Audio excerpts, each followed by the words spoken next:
Welcome, everybody, to the latest edition of the Ultimate Cleveland Guardian Show. It is Monday, June 9th at 9 a.m. Eastern, and the painful start to the season for Big Christmas is over. He's now back down in the minors.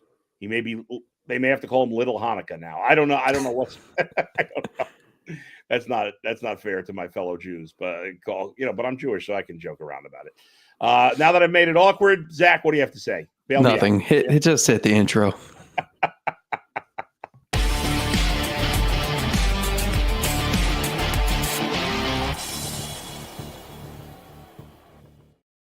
All right, a lot to get to on the Ultimate Cleveland Guardians show, and just as awkward as my joke was, is the awkwardness of the Cleveland Guardians. We were just saying before the show, last year this team was so much fun.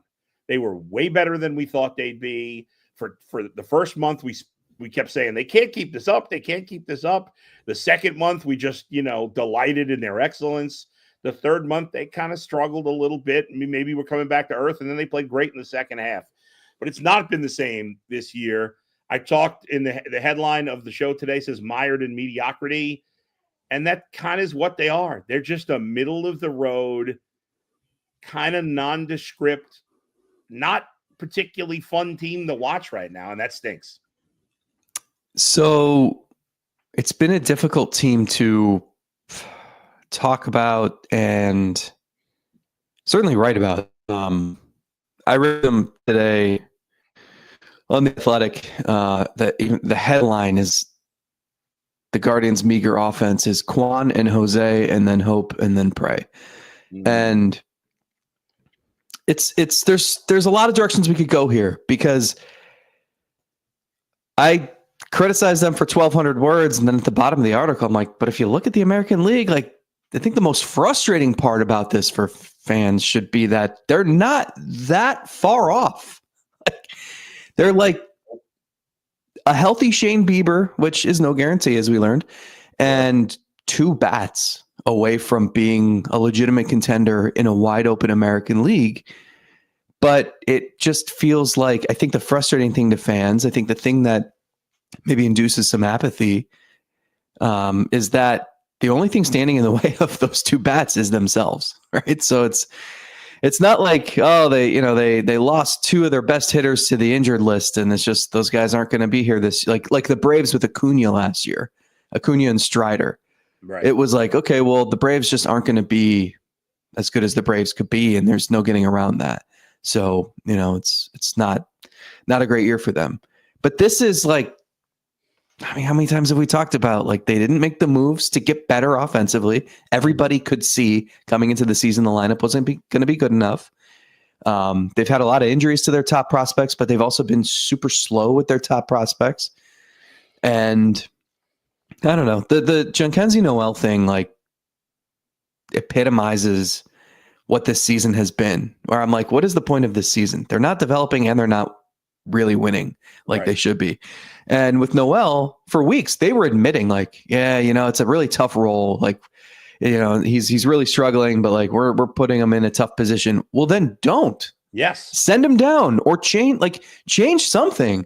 And they just kept trotting him out there in this once every few days role, or one pinch hit appearance every couple of days role, and expecting anything to change. It's, again, the definition of insanity. And so I don't know, swapping him for Jonathan Rodriguez isn't going to fix the lineup.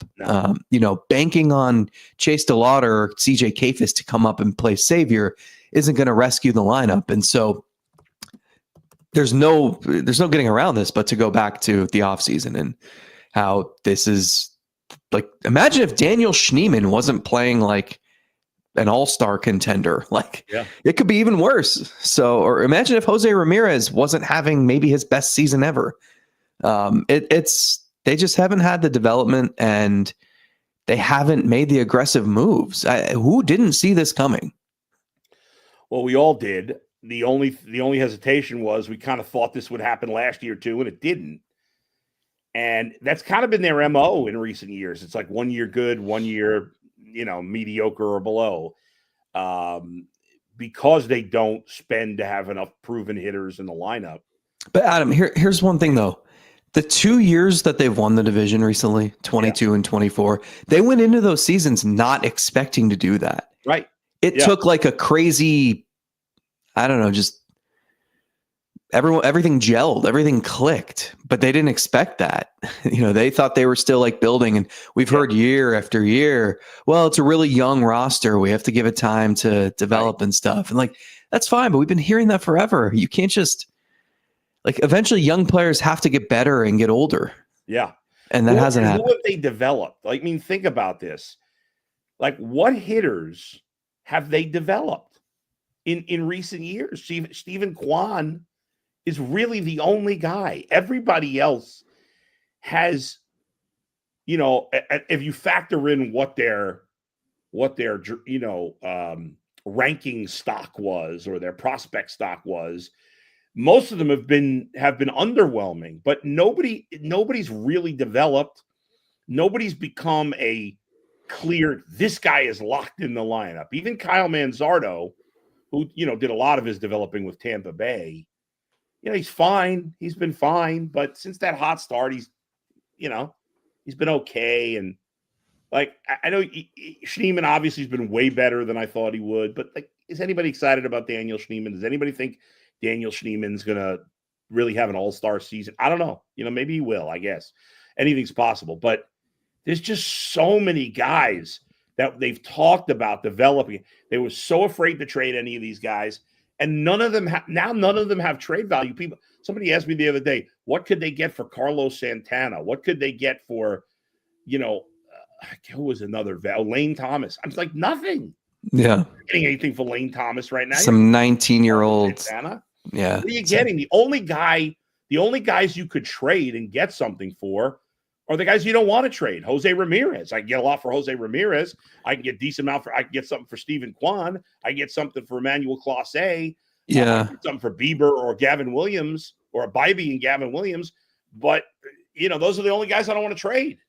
They have completely botched this middle infield situation for years. I mean, remember when they traded Francisco Lindor and they acquired Ahmed Rosario and Andres Jimenez, and we're all sitting here like, okay, interesting, but they way too many shortstops here. Those are two shortstops. Yeah. You've got Gabriel Arias, who they were excited about. Brian Rocchio was supposed to be Lindor Jr. We knew Angel Martinez was in the system, and they just stockpiled middle infielders. Owen Miller, we liked Owen Miller because he put up big numbers in the minors, and you figured he could play somewhere. And the only one who's done anything is Daniel Schneemann. And I say that it's been 2 months of above average play against righties. But think about that's how low the bar is right now. Yeah. But it's Daniel Schneemann solid play for 2 months feels like a win.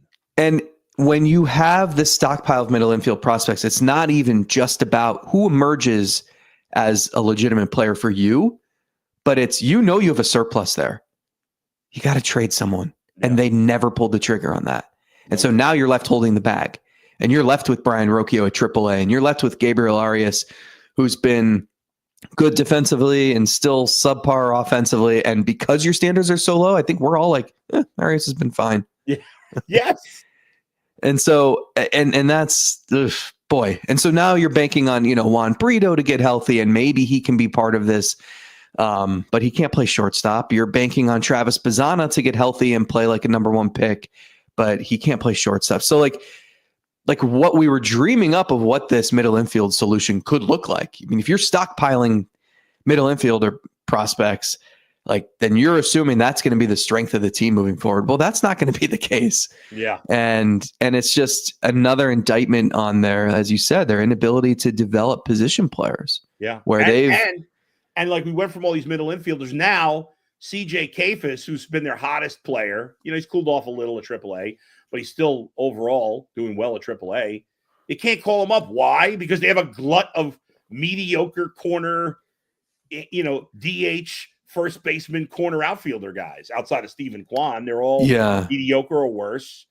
And now we can't find a guy. So so instead they'll recycle the Jonathan Rodriguez's, the Big Christmases, the Will Brennans. It's the same names that they recycle.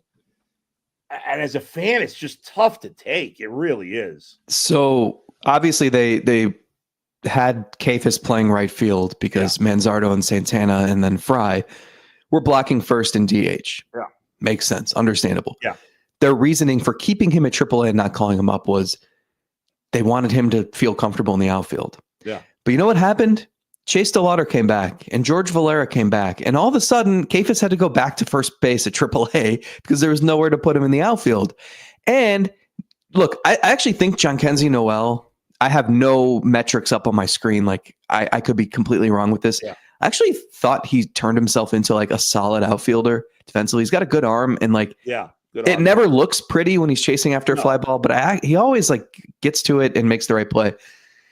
Saying that, so now you have Jonathan Rodriguez in right field. He's a DH.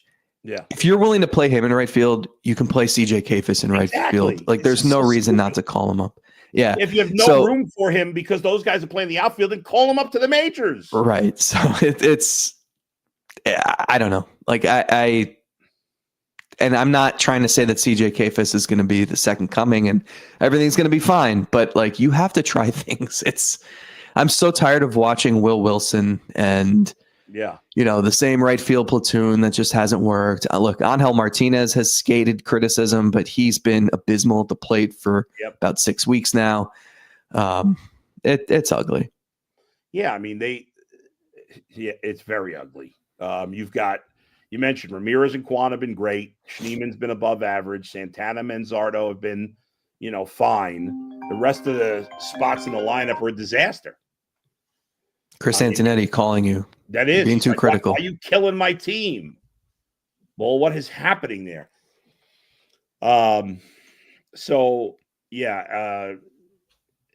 They've had at least 4 zeros in the lineup so often.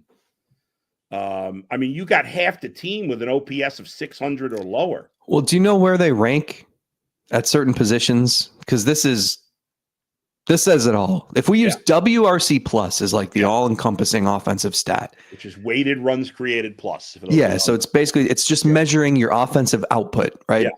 And 100 is league average. If your team has a 100 WRC plus, that you have an average offense, which is actually good because there's just a lot of poor offenses in this league. So we have 30 teams. Yeah. Cleveland center fielders, where do you think they rank out of 30 teams? I'll say 26. 30th. And they're so far behind 29th place. It's a joke. Right field. Where do you think they rank right fielders? 30th, definitely 30th. 29th. The Royals released Hunter Renfroe because he was a mess. Okay. Shortstop. Where do you think they rank? 30th. 29th. And they're all like 60% below league average in all these positions. Catcher, they rank 24th. So, and do you want to know the alarming thing? And this is why I was saying it's been a struggle to write about because you can't just focus on this year. If we zoom out to the last 15 years, center field, 29th, right field, 26th, catcher, 26th. Yeah. And if we look at just the last 10 years for catcher, 30th. Yeah. So like these are not new problems, but they've just slapped Band-Aids on these issues for years and years and years. And it's the same thing. Like, and then it goes back to ownership, it goes back to the front office strategy. It goes back to not trading prospects when they had some value and now they don't have value because we've seen that they either can't play or can't stay healthy. And again, like you look at the American League, like the Tigers are legit. They're really good. The Yankees are tough. The Astros are tough. We just watched all 3 of those teams. None of those teams looked like they were head and shoulders above the Guardians, right? Guardians very well could have taken 2 or 3 in New York. Guardians very well could have taken 2 or 3 against Houston. And the Guardians did take 3 or 4 against Detroit. And so it's just, I think it's just doubly frustrating because you're right there. You're on the precipice. You had the run last year that should have shown all the higher ups in the organization, like, hey, invest in us, do what you have to do to help us get to the next level. Because I think that I still believe even with Bieber's setback, the starting pitching is going to be the strength of this team. Yep. I think you can still rely on the back 4 in the bullpen. I think, eventually like they've got to find another reliable reliever they can turn to in high leverage. But like, I'm not really worried about the pitching, but the offense is going to be what drags this team down and what keeps it mediocre. When Gavin Williams gives up 3 runs and it's like, okay, well, not sure how they're going to recover from this. That Michael Brantley hit 20 home runs for the Guardians in 2014. I moved to Cleveland in August of 2011. So we're approaching 14 years that I've been living in Cleveland. And Michael Brantley is the only outfielder to hit 20 home runs for the Guardians the entire time I've been living here. The next, and that's 20, which is 20 home runs is not a high number. You got to go back to, I think, 2010 when Shin-Soo Choo hit 22. I believe it was 2010. So this is just crazy. To your point of how bad right field, center field, and catcher, maybe it was center. I can't remember now which of the 3. And shortstop. Right field, center field, shortstop, catcher have been black holes for 2 decades. Most of the last 2 decades, they have not. You look across the board. In the 15 years. In the last 15 years, like, who have they developed offensively? Okay, Jose, Kwan. You want to say Lindor? Kipnis. That's about it. Do we give him Brantley, or is that? Yeah, he developed, I think, at the major league level. Yeah, like he took it up a couple levels. And all I think there are some guys who had like a good season or 2. Yeah. Like I like give him credit for David Fry becoming an all-star last year. Okay. Yeah. But you're right. Like it's 2 of those guys are retired, Zach. They're retired. And those are like I think like, what were we saying in spring training? Weren't you making a case that Jones and Noel could both hit 20? Do you know what their combined slugging percentage is? 200. Yeah, 257. So if they were one human being, that would be the second worst slugging percentage of any hitter in baseball. What drugs? And that's slugging. Yeah. Like, I don't expect those guys to hit for average. No. But they have 4 home runs combined. I believe I said they could hit 40 between them. 36 to go. There's still time. Oh my God. It's just insane. But the bottom is just falling out on all these offensive players. And it feels like right now, it feels like Nolan Jones 2023 was a complete anomaly. John Kenzie's in a long line of Franmil Reyes, Oscar Gonzalez types. Well, Bobby Bradley, last I checked, was playing for the team that played against the Savannah Bananas. Is he really? This was like a year or 2 ago. Poor guy. Jeez. Oh my God. The guys who make these rankings, are they not as good as we think, or is the Guardians just terrible? What? I don't understand how an organization could be so good at developing pitchers, like top 3 in the game, top 5 at worst, and they are the worst team in baseball.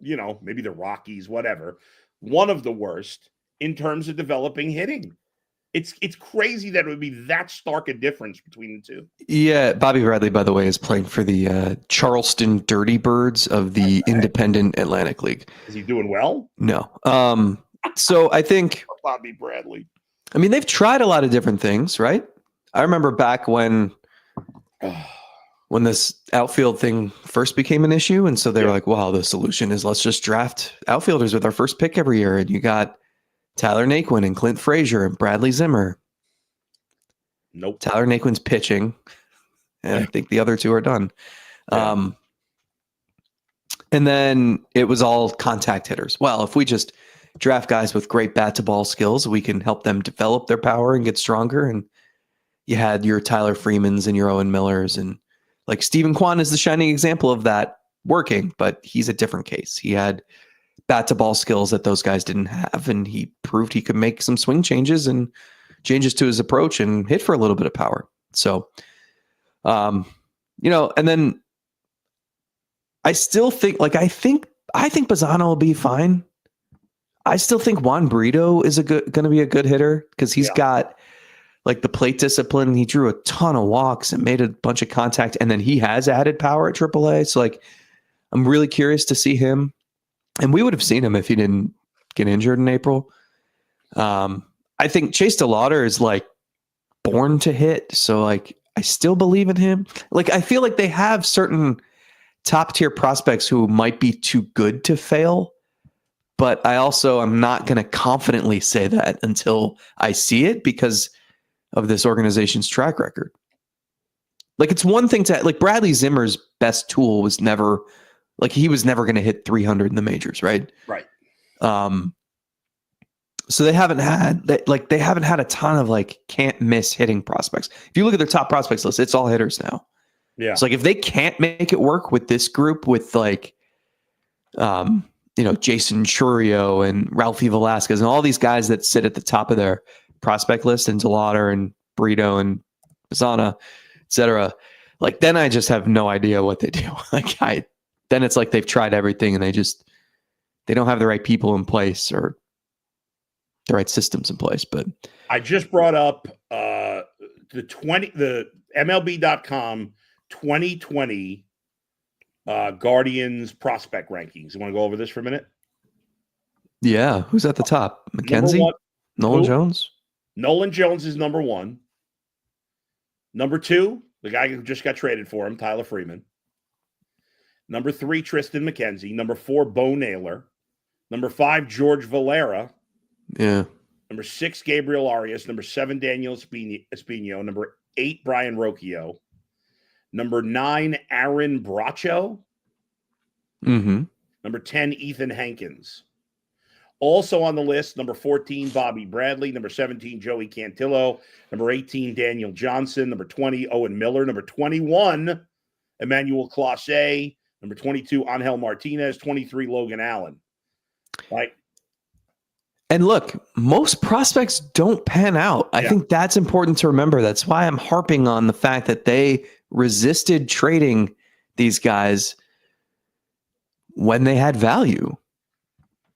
You have to be confident enough in your own evaluations of your own players to know who to trade and who not to trade. And they've missed. I mean, Junior Caminero is exactly what they need, exactly what any lineup needs. Yep. And he's crushing it for the Rays. And they traded him for Tobias Myers, who had a miserable part of a season in AAA, and then they released him, and now he's a solid pitcher for the Brewers. So that trade is killing them twice. They traded Yainer Diaz for Miles Straw. Diaz hit a home run in Cleveland over the weekend for the Astros, and he's not having a great season, but, you wouldn't mind having him and Bo Naylor. Yeah. No, and think about it. The 3,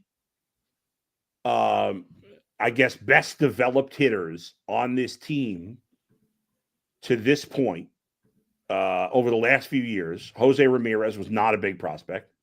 Stephen Kwan, not a big prospect. And David Fry, not a big prospect. So they haven't had a single guy that came with a pedigree that has had success in the majors. You want to say Manzardo? He was developed by Tampa Bay. Maybe the finishing touches in Cleveland. So it's all right. Well, let's talk about what actually happened this week. We'll see if there's some hope turning around, although it's a hell of a tough schedule for the next month till the All-Star break. But first, folks, I want to talk to you about Buckeye Credit Union. Let's talk Buckeye Credit Union. If you have not, let me tell you something. If you have not heard of Buckeye Credit Union, you're out to lunch, man. Let's go. Meet your new favorite financial partner. Buckeye State Credit Union is a local institution offering everything from checking accounts to home equity lines of credit and auto loans with some of the lowest rates in Northeast Ohio. Their Cleveland branch is in Shaker Heights, which is one of 5 locations across the state, making it easier to find one near you. If you can't get to a branch, no problem. Make banking simple through digital banking. What sets them apart? They make banking personal and convenient. At Buckeye, their focus is on you. Their core values: connect, simply adapt, guide everything they do. They bring people together, cut through the clutter, and are innovative. To learn more, visit BuckeyeCU.org. That's BuckeyeCU.org. Buckeye State Credit Union. Your money simplified. Zach, speaking of money, let's talk FanDuel. Yeah, let's talk FanDuel because we've got 1-1 Pacers Thunder in the NBA Finals. So every couple nights, you're still getting those highlight-worthy performances, major momentum shifts. I mean, talk about game one there with the Pacers. Can't miss moments, whether it's a game-winning shot, breakout player. There's never been a better time to get in on the action, and FanDuel makes it easy to stay in the game before tip-off and live with player props, performance trends, same-game parlays. Fans have more ways than ever to play smart and win big. Imagine if you had Indiana in game one and you're sitting there demoralized, and then you get to the fourth quarter and the Pacers do what they've done all playoffs. Tyrese Halliburton drains the game winner there, their first lead with 0.3 of a second, and all of a sudden you're on top of the world, right? Well, if you're new to FanDuel, it's the perfect time to sign up. Head to FanDuel.com/UCSS and place your first $5 bet. If it wins, you'll get $200 in bonus bets. Make every moment more with FanDuel, the official sports betting partner of the NBA. Good job out of you, Zach. Let's talk about Shane Bieber before we get to what happened this week and what's ahead. So Shane Bieber had his first rehab start. He was supposed to make his second rehab start on Friday. He had some, I guess what they're calling normal shoulder soreness and recovery from Tommy John surgery. He shut down from throwing for a week. Is this a setback? I mean, it seems like it is, even though it may be somewhat expected. Yeah, I think both.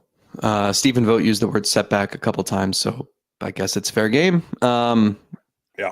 Look, they called the doctor who performed the surgery, and even he was like, "This is normal. You just have to make sure it stays normal." So he was on a 7-day shutdown, which will end Wednesday, and then it's a matter of, you got to play catch and see how you feel. And if you don't feel soreness, you go back to where you were. I don't know exactly what the schedule would look like. I'd imagine he'd have like a bullpen day or two and then get back to rehab starts. So this will end up setting him back probably a couple weeks. But, he was due to come back like July 1st anyway, which seemed like it was ahead of schedule. So obviously you need him healthy. That's first and foremost. But until he's just pitching and he's on an every 5-day schedule and everything's normal, like a little hesitant to just assume he's going to come back and be great. Yeah, I mean, maybe I was getting ahead of myself. I was starting to think, well, maybe he'll be back before the end of June, or right at the beginning of July. I got to believe now that best case scenario, he's back right after the All-Star break. Wouldn't you think? Yeah, that sounds about right. So in the end, the key is to have him down the stretch and for the playoffs. Although there's no guarantee the Guardians are going to make the playoffs. You mentioned in the beginning of the show, and you're right, that outside of the Yankees and the Tigers, there's nobody, out too far ahead of the Guardians. The third best record is the Astros. The Guardians are a game back of them. They're a half game back of Tampa, Toronto, and Minnesota. So they're only a half out of a wild card. There's a lot of clutter. Yeah, but they're also only 4 games ahead of the Rangers and Angels for the fourth worst record in the American League. You have teams 3 through 12 in the American League are all within like 5 games of each other. So, between 5 over, I think, and 4 under. So any of those teams could end up in any order by the end of the season. I don't think we're going to see a situation where the Guardians are completely out of it anytime soon, but right. Their schedule gets a little easier after the break too, which should help. But what I'm hearing from you, is that the trade deadline is going to be tough. Well, because what team is going to say, there's so many teams, like between the Mariners, Royals, Guardians, Twins, Rays, and Blue Jays. That's how many teams did I just name? 6? 6 teams that are separated by a game. Yep. Game and a half. Yeah, game and a half. So it's, who's going to be a buyer and who's going to be a seller? I mean, it's tough. Right, and even Boston at 32 and 35, like they're not going to be sellers. No. Texas also. Now the Angels, you never know with them, but Texas at 31-35, they got a good roster, and Boston and Texas both have positive run differentials. So right, the only clear-cut sellers are going to be those teams that have nothing you want, like the Rockies. Like maybe there's like a reliever or two you want. Yeah. No, the but only teams that could be sellers that have valuable players that could be, I don't know if any of them will be, are Baltimore, Atlanta, and Arizona. Are the only possible sellers that have players of value. Those other teams have just, a couple of little pieces, like you say.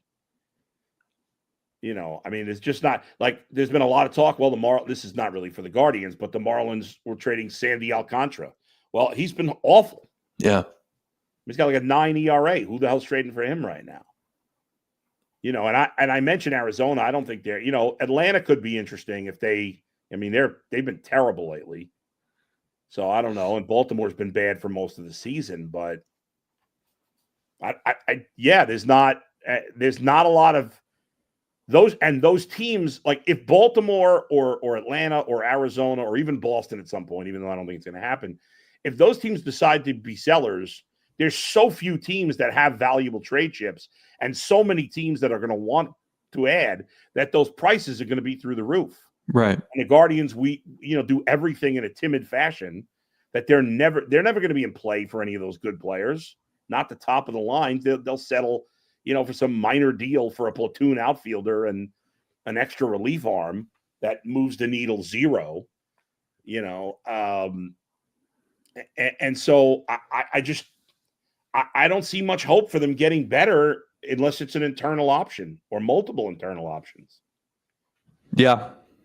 I like Brandon Lau with Tampa, but are they going to trade him? Well, they could they always like value. I don't think they care if it's major league or minor league value. I thought they should have tried to get him over the winter.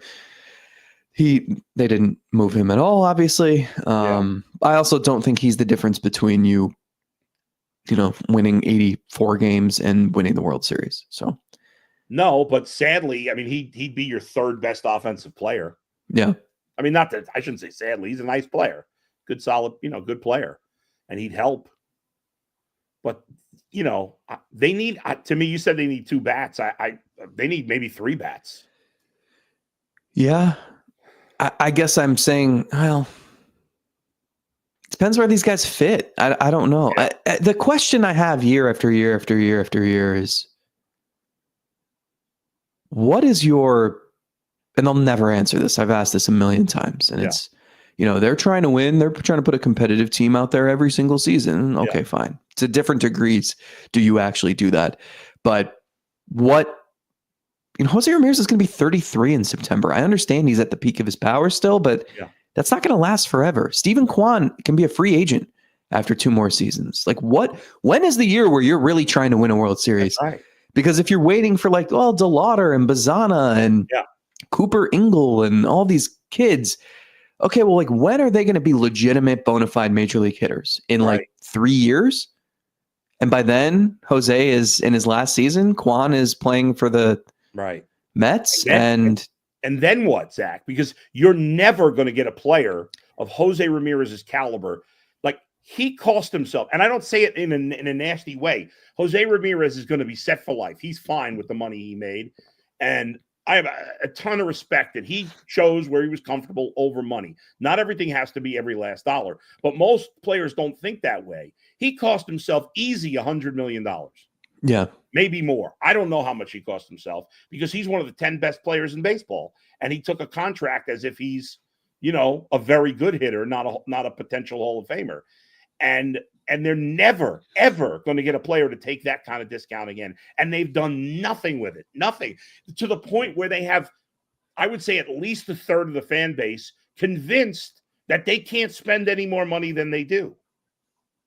And that they have a good owner. And when they spend money, they'd spend it poorly, too. That's the other thing. Absolutely. They've spent it. Where's the money been spent wisely on when it comes to, when it comes to free agents? It hasn't. Even some of their internal, signings. I mean, obviously the Jose signing was a good one, but any team would have done that. Strawn never made sense. You're Straw paying a was guy stupid for the minute. The You're Jimenez paying a guy trade for was- his speed Yeah. and his defense, and those Right. qualities are just going to decline when he gets older. Right. And when he gets older is when he's going to be making more money than you're comfortable with. Right. It was weird. You know, the Jimenez deal was bad. We're praising them for dumping contracts that that's it. they handed out. That's what it is. You know, it's funny. When I was on, I think you watched it because you texted me. Yeah, I was bored in my hotel. Sorry. Yeah. I was on the Foul Territory, and I like that show because it's like a real baseball fan show. But it was so interesting. Like, they don't think of Guardians ownership as a problem compared to a lot of other teams. And I get it. Guardians ownership is not a complete zero. They're not the Rockies. They're not these terrible franchises. But the only reason they're not a zero is because they've had some success on the field, right? And that's a credit not to the owner, but to Antonetti and Chernoff. And it's a weird catch-22 because it's hard to totally kill the front office or ownership because the team is consistently competitive. But they never go for it, ever. The last time you could say they went for it was when they signed, and I think we mentioned this last week, when they signed Edwin Encarnacion. That was 8 years ago, more than 8 years ago now, because it was before the 17 season. So that's the last time you could really say they made a move that was like, we just went to the World Series and we're going for it. We just added this really good hitter. Since then, they've done nothing. Yeah, to me, and it's a very nuanced conversation, which is probably why we always come back to it, because there are layers to this, and it would take a lot more than the time we have here to really go through it. But it's not as simple as saying, like, just increase your payroll and like everything will be great, right? Like there are more ways to build a winner. I will keep coming back to, sometimes you have to get like they were aggressive in the summer of 2016. They recognized they had a team that they liked and they wanted to build around, and they sent 4 prospects. You know, Clint Frazier and Justice Sheffield were first round picks to the Yankees. To the Yankees, by the way. You know, you're going to see those guys like in the World Series. There's a chance in the future for Andrew Miller. And Andrew Miller was like the one, and that's a reliever, right? It's a reliever. You had him for 2.5 years, and no one regrets that trade. Those prospects didn't pan out. You were ready to send 4 more prospects to the Brewers for Jonathan Lucroy. Like they were aggressive. They were opportunistic. They did that with Ubaldo Jimenez, adding him to a team that like wasn't even really good. Yeah. That team didn't make the playoffs in 2011. They were 80 and 82. So they've found times in the past where they were aggressive with prospects. And as we just laid out, most prospects don't pan out. Most position player prospects in this organization don't pan out. And yet they stopped. They've recoiled. They just are unwilling to do that in recent years. And it's cost them. And now your prospects lose value. They don't pan out in the major leagues. And you never traded them for talent that could help you. So when surprisingly you have this awesome season in 2024, you don't build on it. And now we're left talking about this and having these conversations. And it's like, it wouldn't have taken a ton, I don't think. Like, just add a hitter. Like, the behavior over the winter made no sense to me. I know we talked about it plenty of times. I just like, again, it was easy to see this coming, that this lineup just wasn't going to be good enough. And not only is it not good enough, but I don't think it's fixable. I don't think you can just call up Chase DeLauder and everything's going to be saved. No, that's fair, because there's too many other holes, and to expect him to be a great player right away. I mean, it happens sometimes with young players, but it's rare. Like Stephen Kwan immediately was excellent from the first time he came up to the big leagues, but that just doesn't happen all the time. We see top prospects, Jackson Holiday, it's a second time around. And you see it all the time that guys take time. So maybe Chase DeLauder comes up and hits the ground running and he's great and he just stays here and that's it. But the odds are, even if he does turn out to be a great player, it's going to take some time. And so the more you drag your feet on that, the more your current good players get older or closer to free agency. And that creates this whole situation that they're in now. And they've spent it didn't have to. You could have kept Andres Jimenez for all his flaws, and he's not having a good year, At least he gives you great defense, right? You could have, or you could have traded. You could have still made that trade, I guess. You could have kept Josh Naylor and not signed Santana. And forget. And those trades, like, whatever. Yeah. But you didn't add. You didn't do anything to try to upgrade. And it was very obvious that there were going to be some holes on this roster. Yeah. And so. And again, I said Gleyber Torres. He'd be a nice fit in there. He'd be the third best hitter right now. Yeah. I just, if you go year by year, like going into 21, that was a weird year coming off the COVID season and they stunk, right? That was the worst year under Terry Francona. And by the summer of 21, we're watching Bradley Zimmer and wondering, and Yu Chang, and wondering if those guys could be core pieces, right? So then going into 22, expectations were low. They were on the verge of trading Jose Ramirez. And then they win the division because they got hot in August and September. And they had a good bullpen, and Bieber and McKenzie were elite. And they played that plucky guards ball style. Mm-hmm. And then they signed Josh Bell and Mike Zunino and think like, okay, well, like have high expectations. Didn't work. So going into 24, low expectations again. And they almost go wire to wire. Again, like when they win, it's surprising. And then the following year, they just like don't make the right moves to build off of it. So I don't know. They're 34 and 30, whatever. Did you know that the Guardians' payroll is only $6 million more than it was in 2001? I do. I have studied that stat quite a bit. That's it. I mean, just if you think about that, that's crazy. Yeah. I mean, I'm curious. Well, the price of everything is like the same as it was 25 years ago, right? Yeah, definitely.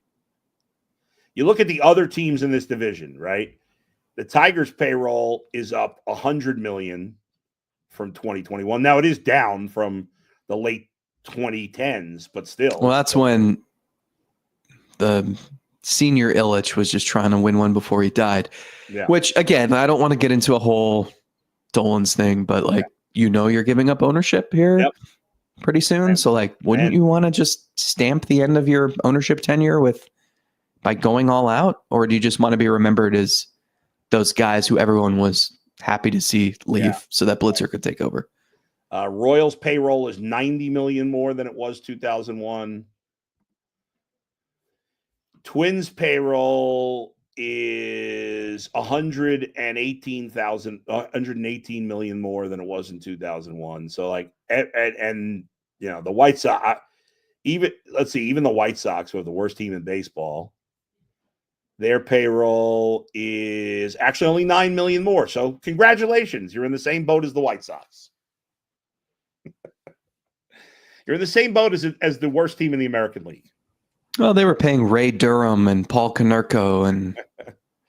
Well, I want to look at that now. Oh, I can't click on 2001. I won't let you click on it. Who was the White Sox highest paid player in 2006? 06? Yeah. I'll give you a clue. It's a pitcher. Well, that was the year after they won the title. Jose Contreras. No. Mark Burley. Jose Contreras was their fifth highest paid player. Freddie Garcia? Second highest paid pitcher. You got it the second time. Mark Burley. By the way, their second highest paid player that year was Jim Thome, $13 million. So there you go. All right, let's get some fan comments here. Let's see. Kevin says, morning, fellows. Morning, Kevin. Sven says, Stephen Vogt, to me, has been really, really bad this year. Some of his decisions blow my mind. Has Stephen Vogt been standout bad in your mind? There have been some head-scratching pinch hitting or lineup decisions. But one, fans will yell and say, you need to press him on this, blah, blah, blah. Well, like that went out the window when we pressed him on why he didn't pinch hit for Austin Hedges. And his answer was Austin Hedges is a good hitter. Again, a reminder, post-game press conferences are pointless. Secondly, I also just I'm not going to lose sleep over whether it's Jhonkensy Noel or Will Wilson batting. It's those are the options. It's brutal. Will Wilson, since coming to the big leagues, is 9 for 51 with 3 doubles, no homers, 1 RBI, 5 walks, 23 strikeouts. Do we understand why he's in the big leagues? Why? Yeah. So basically, he's only playing against lefties, but he hasn't hit them. No. Everyone's in a platoon. Yeah, pretty much, except for Jose and Quan. John says, fix the mic bull. Is something wrong with my mic? Might be mine sounded weird today. Oh, I don't know if there was anything wrong with my mic. Nathan, the Dolans are too effing cheap to go and spend money on the players. The Indians, Guardians need to have been a consistent offense that will get the team to overtake the Tigers. They're not overtaking the Tigers this year. I've seen the Tigers obviously play against the Guardians, and I watched them play against the Cubs this weekend, and they shut down the Cubs offense, which is probably the best in baseball in 2 out of the 3 games. I was really with Skubal, you expect that, but their bullpen was great against the Cubs lineup. Who was their starter yesterday? O'Flaherty did a great job. I mean, the Tigers, I do think they have a couple of guys that are overperforming, but then they have some guys that have underperformed or have been hurt. Like they have 3 starters that have been out, and they have, what's his name? Meadows just came back. Veerling's missed most of the season. But Javi Baez has become a playable and major league player again, and Spencer Torkelson, although he's cooled off somewhat, is a viable, legitimate power starter in their lineup, and they get contributions from everybody on that team. They have the best rotation in baseball. Yep, I don't think that's debatable. They need a reliever or 2. Yeah. Easy to get that. Guys on the back end, not sexy names, have been great. They have, but I don't know if you want to do you trust Tommy Kahnle as your closer? And no, right? They could that would cement that pitching staff as the best in baseball, I think. Yeah, and you know what? I have faith that they'll be aggressive. And that's what I was getting at. Is the lineup so far has been above average. I don't know if it can stay that way. Dylan Dingler has been awesome as their catcher, and he's unproven. As you said, Javi Baez has come back to earth. They could use another bat or 2, but you're right. You have Skubal for this year and next, and that's it. Yeah. So while their window probably is longer than that, they have Flaherty this year, and I think he's got an option for next year if he wants it. That's your best window. So there is no reason for them not to be ultra aggressive. Their plans should be winning the World Series this year. Yeah. I mean, I'm trying to think of closers. Like Raisel Iglesias has really struggled with Atlanta. Arizona doesn't have a real closer. Baltimore, Batista, right? Most of these other teams that stink near the bottom don't have legitimate closers, but there are some arms that you can get. And in terms of a bat, it'd be interesting for Detroit. Could be interesting. I don't know. Let me look at his contract real quickly, maybe they just want to go with Dylan Dingler. But if Detroit wants to get super aggressive, what about Shawn Murphy? Yeah. Because they got that young catcher, the Braves. Was it Duke Baldwin? I'm trying to blank. Drake, yeah. And he looks like the real deal. I wonder if the Braves would be willing to move on from Murphy. And I think Murphy's signed for 4 more years, I think. Yeah. Yep. $15 million a year, and then a team option in 29. So 3 years, $45 million.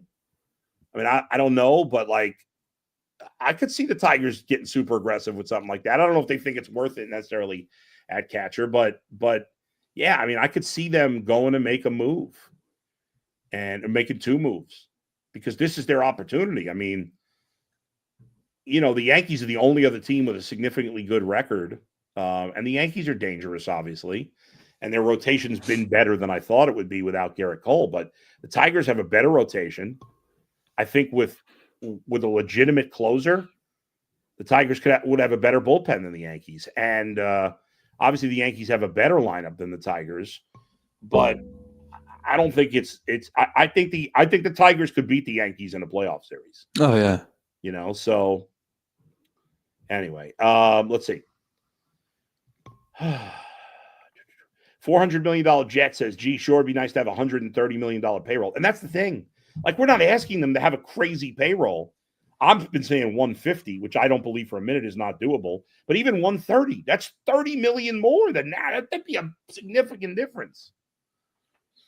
John says, if I hear Valera and DeLauder again, it's been like 3 years. Sven says Kafis and DeLauder aren't on the 40-man roster. Who cares? Who cares? That's, I mean, Dom Nunez is on the 40-man roster.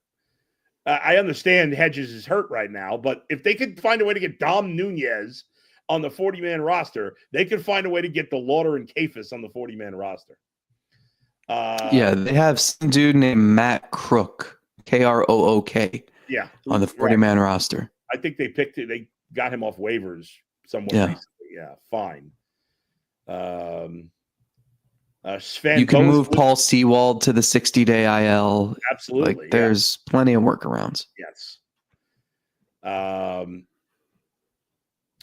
Nathan, our pitching is great. All we need is the Dolans to give a damn about the team and spend some money to bring in the players to jumpstart the offense. I don't know that I agree the pitching is great. The pitching is good. The starting pitching is good. Trending in the right direction. Yeah.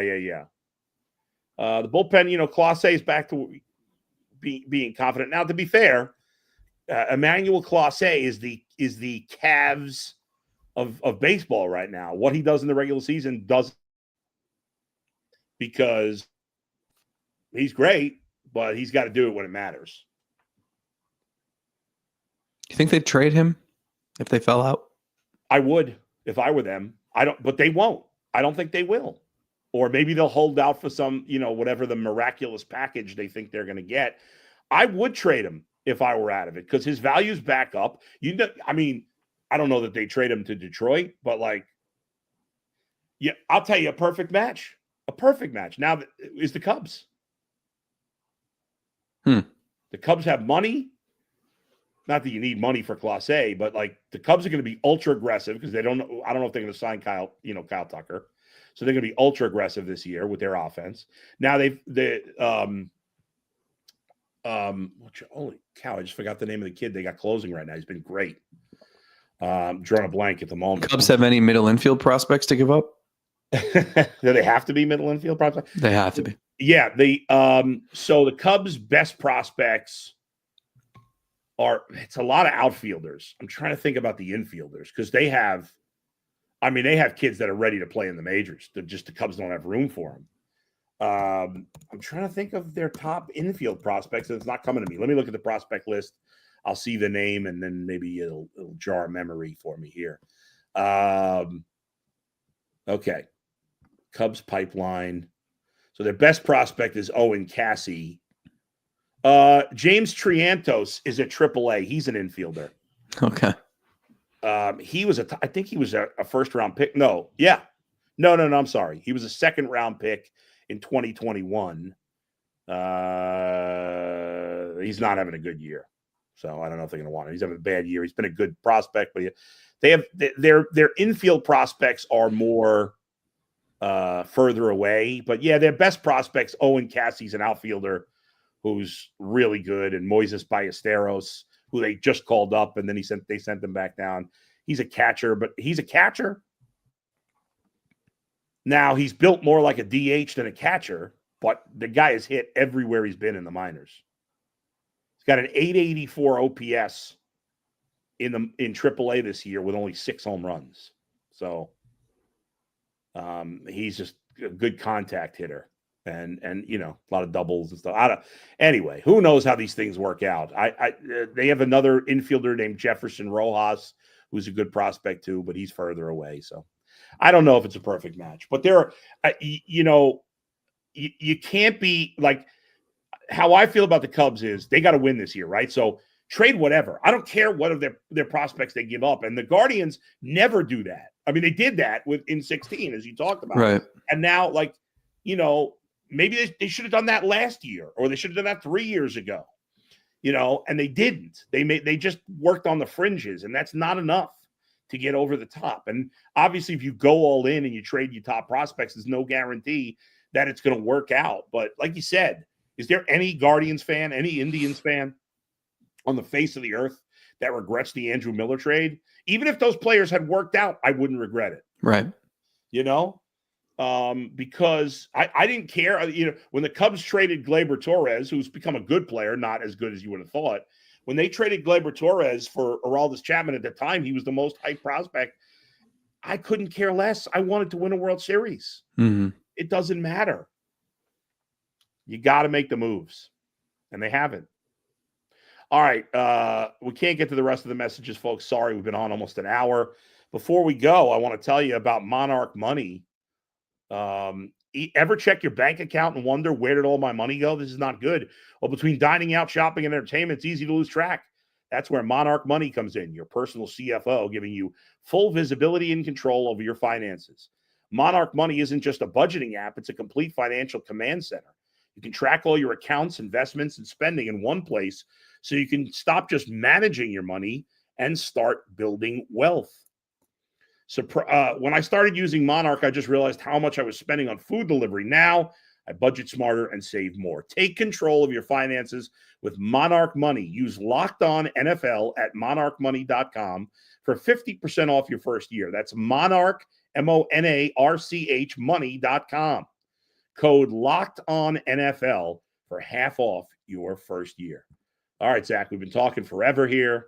Let's wrap it up. What's your final thought on the day going into this series that the Guardians have against Cincinnati? Well, it's a big series, Bull. Yes. The Ohio Cup on the line. You have to sweep. You don't want this guy to come to your city on his red scooter and steal the cup that you've held for a decade.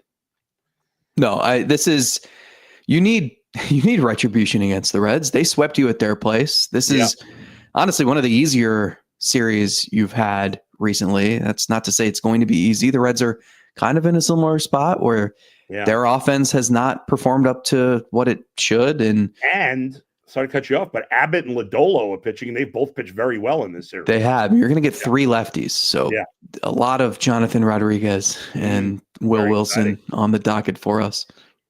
Can't wait. Can't wait to see those guys in the lineup every day go 1 for 9 with a walk and 2 singles. That'll be really exciting stuff. Yeah, you play in the mired, but you look at the Reds are actually at 500 now.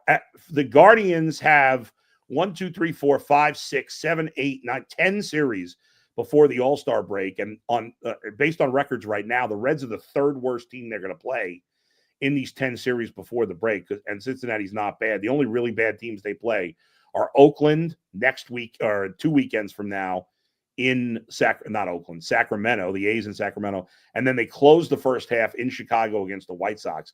The rest of their series, Cincinnati, decent, Seattle, pretty good, San Francisco, very good, Toronto, decent, St. Louis, decent, Cubs, very good, Tigers, very good, Houston, very good. I mean, that's a tough gauntlet still between now until they play the White Sox. It's only the A's is really the only break. Yeah, and that ballpark is so weird. I also feel like, who knows? I don't know, anything can happen in Sacramento. Yeah. I mean, it's like after the All-Star break, or right around the All-Star break is when you get a little relief. But it's this team just feels like they win a couple, you get excited, they lose a couple. It's just been up and down and up and down, but no huge momentum shifts either. Like it's just so, and I like that kind of, the brand of baseball is really boring. Really boring. Yeah. Yeah. So I don't know. Maybe it'll change. Maybe the Ohio Cup will spark something. Yeah. I think the only thing that's going to spark excitement is calling up one of these guys. I think people would get excited if the Lauder came up, maybe if Kafis came up, but they seem to not care about that. Yeah, I just don't know if you're going to see that with 3 lefties on the mound the next 3 games. I'm just talking in general, not necessarily this weekend or this week, but we'll see. Zach, good stuff as always. Thanks to all of you for joining us. We'll talk to you next time. Where else but right here on the Ultimate Cleveland Guardian Show.